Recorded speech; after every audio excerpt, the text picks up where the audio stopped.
Karibu mwana Afro Media.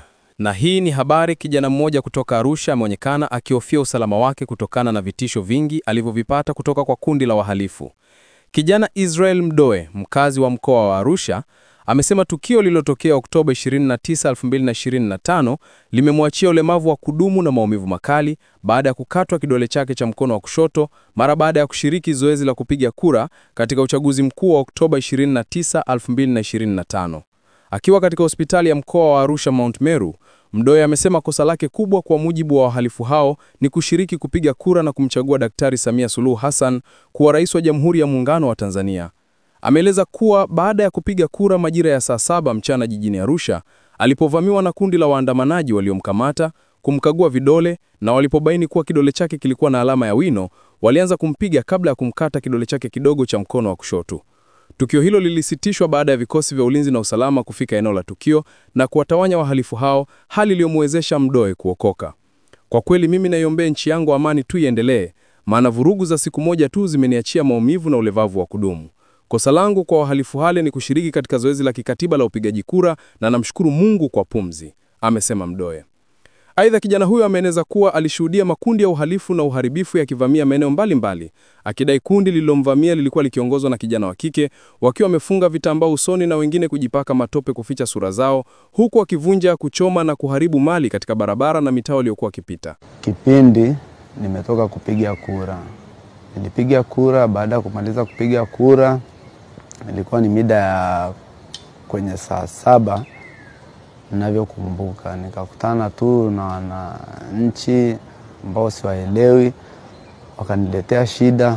Baada ya kuniona kidole changu hichi kina wino, wakaniletea shida na wakanikata, walinipiga. Ila namshukuru Mwenyezi Mungu mpaka sasa hivi ni mzima, kanisaidia, na kila sababu za kumshukuru Mungu.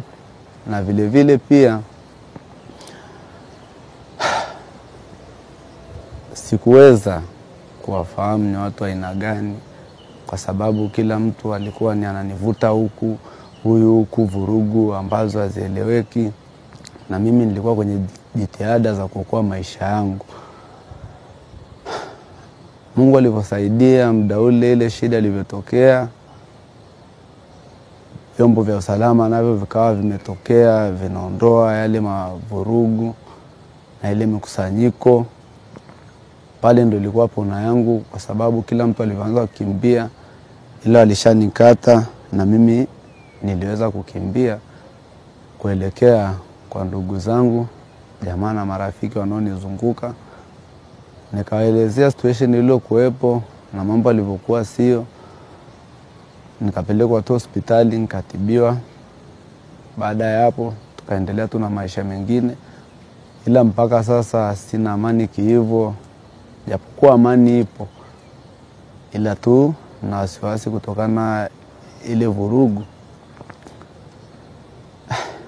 Ndio hivyo, ila tunamshukuru Mungu kwa uzima, na naomba amani iendelee, kwa sababu ni kitu cha siku moja, ila mimi wameniacha na maumivu, wameniumiza,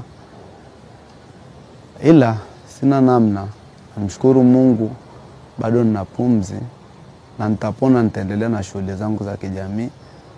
Shida kubwa zaidi ni ilivyoonekana nimepiga kura.